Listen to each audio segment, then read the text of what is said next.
What is up, my friends? Today we're going to have a little roundtable discussion on one of our favorite style baits, and that is the Bluegill Soft Plastic. A bluegill imitating soft plastic is something that's in all of our arsenals, but I feel like it's still one that's under a lot of guys' radar. So today we're just going to break this down super cash. We're going to bounce some ideas off each other. We're going to show you guys what we're doing, because one of the fun things about working here is that everybody here is a nut for this stuff and fishes all the time, and we always get to come in and hear and bounce ideas off each other. So today you're along for the ride. So if you'd like to join us for a fun roundtable discussion of bluegill style soft plastics, let's do it.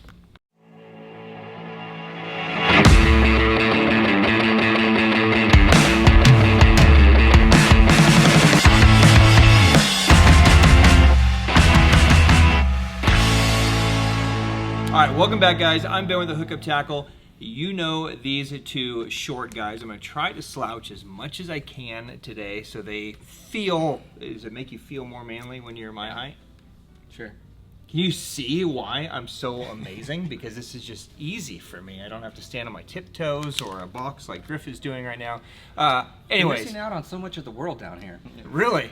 Yeah. Yeah, it seems like a weird way to look at it. Griff, Luis, you guys know these guys. So this is gonna be a fun conversation because all of us think very, very differently, as you know if you've watched any of our videos. I would say I'm the most boring of the group. I'm pretty much just a straightforward, what is this bait supposed to do? Okay, that's what I'm gonna use it for kind of guy, right?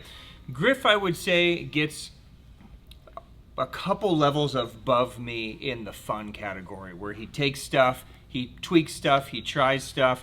And then Luis, I would say, is on a whole other planet, usually, with rigging. I don't know what happens. Well, I do know what you do at night. But let's just say there's lots of downtime where your head is somewhere else and you come up with some crazy ideas. So the combination, usually the right answer is somewhere in there for, you know, whatever you guys are looking for. So the cool thing about baits is, would you say there's a right way and a wrong way to throw something, other than if you're catching fish, it's right, and you're having fun, it's right, and if you're not catching fish, it's wrong? If it works, it's right. Yeah. So, you know, take this, use this episode as kind of a starting point if you've been wanting to get into baits like these, but experiment and have a good time with it. So, let's talk about these baits. There's a ton of bluegill style baits on the market. What we're gonna mainly focus on today are the ones that we throw, which would be the bull flat from Deps, and I would say this is the most famous one, probably the one that kind of started this category. The other ones that we integrate are the Raid Hira Tailor, the Bottomup Gimmy. Sometimes we'll throw this Nories flip gill. There's also one from OSP, the Live gill, that we can't talk about anymore due to Strike King and their ridiculous love for suing people that for no reason. But let's start right here with the Deps Bull Flat. So if you've hung out around this channel, we've posted a lot of videos on this thing. I guess before we get to the Bull Flat, let's just talk about this style of bait. Okay? When are you throwing a bluegill bait over, say, like a shad, like a paddle tail, or, you know, a worm or a craw? When are you choosing this style bait instead of something else? I like the bluegill bait on certain bodies of water where I know the bluegill population is big. Okay. And then in the fall, when these fish need a bigger meal, I feel like a bluegill is so much easier for them to just get fulled up on. Okay. And not have to like chase a whole bunch of shad down. So it's a year-round thing for you. Yeah. It's not just in the spring. Like, I think a lot of people think of spring bluegills in spring. Yeah. Right? But it's a year-round bait. I mean, you could target the bluegill spawn like after the bass spawn. Yeah. Usually here it runs through like quarter way through the summer too. Yep. But I mean, bluegills are everywhere and they're always there. Okay. So how about for you? Yeah, I mean, definitely like if the forage is there, the bluegill, you know, right? But also like an urban setting or somewhere where there's just not a lot of bait too. They're just, you know, they're not eating craws and shad as much. They're gonna get something, whatever they can, pretty much. So if you're not seeing a lot of craws and shad, bluegill bait is high on your list. Okay. So it's kind of important to note that, you know, the Lake Biwa region, really kind of all of Japan region, there's not many like bottom things other than shrimp, right? So crawdads aren't really a thing. So you know, bluegill is a main forage there. But one of the things that I love about a bluegill bait is not even necessarily when they're focused on bluegill. So certainly, what makes a bluegill profile bait is more of this taller profile, right? If you were to turn any of these kind of sideways, it has more of a panfish profile. It could be a perch, it could be a bluegill, it could be a crappie. All those would kind of fit into this same category, right? So if you're fishing around a lot of crappie, for instance, you know, maybe you go with like a lighter shad kind of color, right? If you're fishing around a lot of perch, maybe you integrate more, you know, golds or, you know, greens. But one thing that I love about a bluegill profile bait is depending on how you rig it, they will have just a different fall, and a lot of them will spiral down. A lot of them will have a different glide to it. So it's not always like, hey, are the fish feeding on bluegill? Let me throw a bluegill bait. Like sometimes it's more about the hang time or the presentation or just the way I can put it in and cast it and utilize the technique. Yeah. You guys ever find Yeah, that? there's definitely been some times where I'm like on a bluegill bite and I'm thinking like, oh, they'll eat any one of these, but they will only be eating one. And it's One just, of yeah, the it's items strange, yeah. because of the way it moves Yeah. or falls or looks. They're or, different enough, you know. Yeah. Where, Yeah, the glide or the hang time is very important, especially like I like to throw it on a free rig often. Yeah. And when I need the free rig to act like a free rig, the bluegill bait's probably one of the best options because it does get that separation from the weight in the bait, and then Yeah. it does have that long, like it'll fall so far and so long. So let's talk. Let's just jump in and talk about that. So when you're free rigging a bluegill bait, which one in size are you usually So going for? I kind of live on the 3/8 and 3-inch bull flat. Bull flat. Okay. Yeah. So let's just talk about those. There's a 3-inch. Here's a 3/8. Oh, this would be a sick crappie kind of Yeah. pattern too. So Yeah. 3/8 and 3-inch. So are you throwing this on spinning? Spinning gear, yeah. Okay. Windbuster. Okay. Standard free rig stuff that I can switch it to any bait that I want. Okay. I bring a ton of these when I know I'm going to be throwing the free rig. Okay. And then that's my deal. If I'm fishing in deeper water and I just need that hang time, the weight down there really fast, and I need a bait to kind of just slowly fall, I go with a bull fly. So I should note too, with all of these, majority of time with a bluegill style bait, there's not a lot of like paddle, right? Like when you think of like a paddle tail, there's usually more of a pretty exaggerated swim, right? With these bluegill baits, even though you'll see like different segmented tail pieces and stuff, all of these are pretty subtle. Yeah. It's more of a tight movement. So you're not going to see like a big kick with these. So when this is getting pulled down with the weight, this is more on the tail, just kind of like a Yeah, quick vibration. yeah, real tight, right? And then when that weight separates and lands, then you get that really cool kind of glide that I don't know that the fish are seeing that glide and thinking like, fuck yeah, bluegill. Yeah. Right? Like, I think there's just something natural to that movement. It's like a natural dying movement, right? Baitfish, when they Totally. die, they go sideways. They kind of move a little bit, and then they pause, and they'll move, and they'll pause before they actually die. So I mean, even when a crawdad too is kind of like skirting around the bottom, you kind of see them stop, and then they'll like do that little And then glide. they kind of glide down. Yeah. So it's just food looking. Yeah. Even though we're referring to it as a bluegill Yeah. profile. Cool. While we're on the bull flat, do you have anything special you do with the bull flat? Oh yeah, so this prop, like I seen on one of the grade dudes was actually throwing it like with Deps Prop on the front, and then you just use one of the like the longer shank, extra wide gap hooks, so you can fit the prop and all that on there. Is the owner one, the new owner one, Yeah, work the good? owner one would be Okay. sick. We'll put links to everything we talk about. I have no idea where Luis is going to go, so I didn't prep anything. So those we'll are- follow back up and put links on this stuff. Yeah, those owner ones are sick, or those Ryugi long throat. So just so you have a little bit more space to hold the hardware on there. Okay. And then prop goes up front. This one's cool because they make a couple different sizes. So you know, we're talking about all the different sizes here. Now you can kind of follow along. And you know, if you're going downsizing, this is the larger prop. Okay. So you can do a large or a small, and I think Yeah. there's different colors too, right? Yeah. There's a silver, a gold, maybe I haven't black. got my hands on those yet, so Okay. I haven't seen all the. Okay. I'm hiding them But from you. yeah, so then you just need like a little stopper right behind the little metal piece there, Okay. and you're in business. So what does that do, or how are you fishing? Are you just throwing it weightless, or are you? How are you using this thing? So I saw this being thrown on a free rig, but I've actually just caught most of my fish just fishing it weightless. So Okay. I'll just throw it out there, and when they're eating it, you can kind of work it like a spy bait a little bit. Is it falling horizontally? It's as falling. It falls? So the smaller prop, it falls Horizontal. straight. Okay.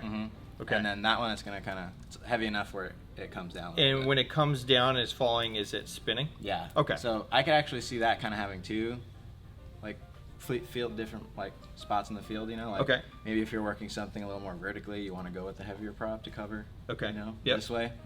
And then if you're fishing a little more shallow, you can kind of just rip it and let it fall horizontal. Yeah. But that's honestly the way I've caught most of my fish. Is, Okay.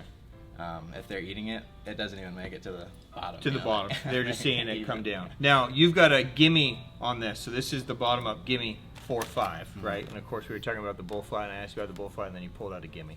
So you got to stay with Luis, right? Does the same thing apply Yeah, to the bull fly? yeah, Okay, so you're using the I same just rig. had that rigged. Okay, I understand. Okay. All right, that's cool. So that's a fun, but you have to assemble this. Yeah. So you got to get the hook, get the prop, get the stop, You need a stopper, yeah. and then, but then you get this cool little thing. Yeah, Okay. so we have those. You know, you can, like I said, you can go across all these different sizes, which is cool. Yep. Decoy makes one too that works good for just that size. Okay. So, All right. yeah, Cool. that kinda So that's a fun little way. For me, well, I don't know why you're laughing. This is where I live. Okay. So you heard the free rig, you heard the kind of fun little prop thing, but I'm a 4.8 or 5.8 bull flat guy. Okay. 4.8 is where I usually live because I just feel it's like super versatile. 5.8, if I go here, I got to throw it on like a Mark 56 or something like that. I beef my stuff up. But the 4.8 can live on my BMG, and I just put it on a beast hook. And this is something that, several years ago, Jeff and I were hanging out. Kenta stopped by the store, and this is a technique that on BWA was just super. Everybody throws a bluegill style bait, but this for me is kind of the deal. I can just rig it. By the way, most of these bluegill baits have a flat side and a curved side. You can use either side. There's not, use whatever's working, but traditionally the flat side is the top and the round side is the bottom. And the reason for that is it just allows it to have a little bit more rock. But this is generally how I throw a bluegill style bait, is just on a beast hook. Okay, so this way it can sink down. It usually has a slightly down kind of spiral as it goes, and then I can let it get to the bottom, and then I usually just kind of pop it a couple times and let it kind of scurry, and then it spirals back down. So essentially accomplishing the same thing. But I like this style bait when I feel like they want something bigger, but flipping or throwing a big jig just isn't getting it done. Maybe it's too heavy or too fast.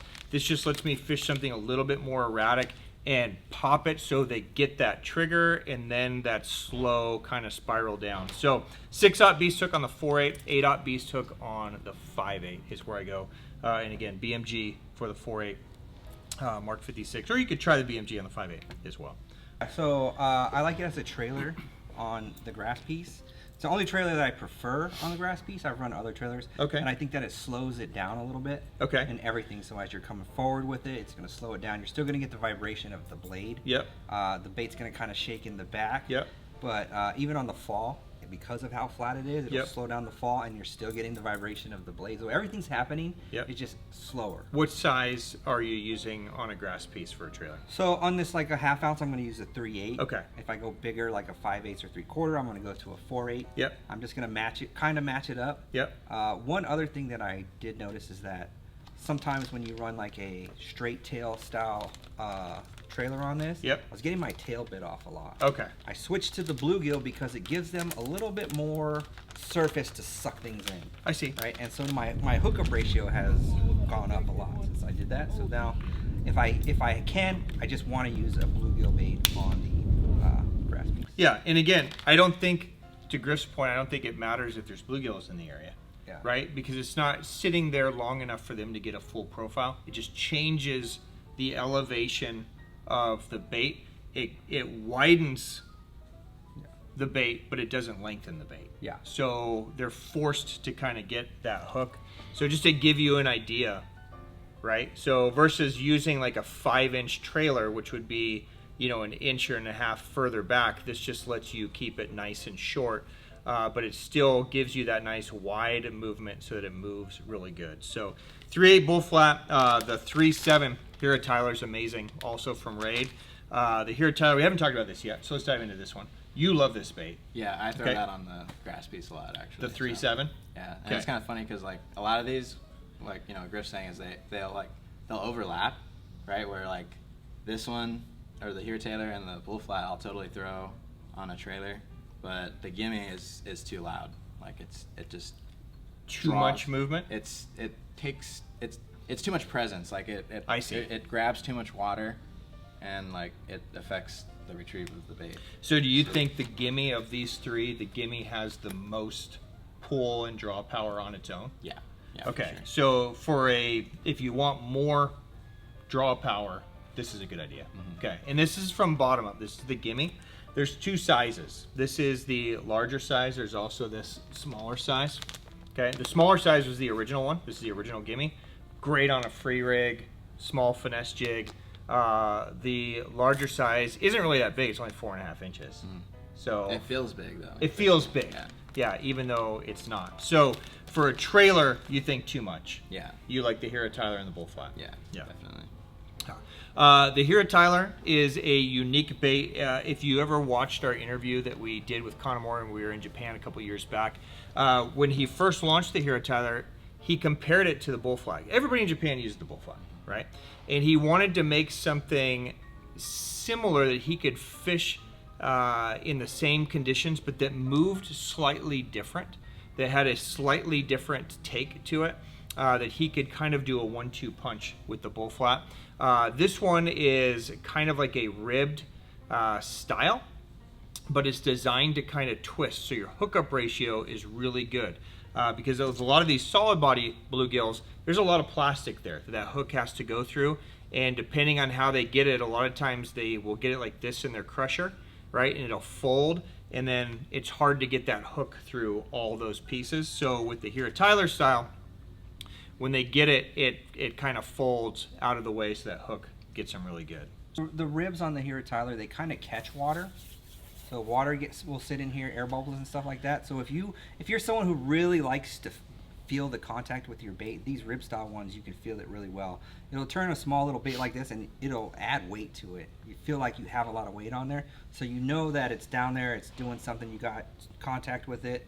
So Is that just because of the resistance on each one of those? Yeah. So it feels heavier than it actually is. Yeah. I see. So kind of like those the Zappu worms. We talked about those before. They have all those ribs on there. Yeah. And it feels like it doesn't weigh anything, but it feels like you got like a 3/8 ounce weight on there.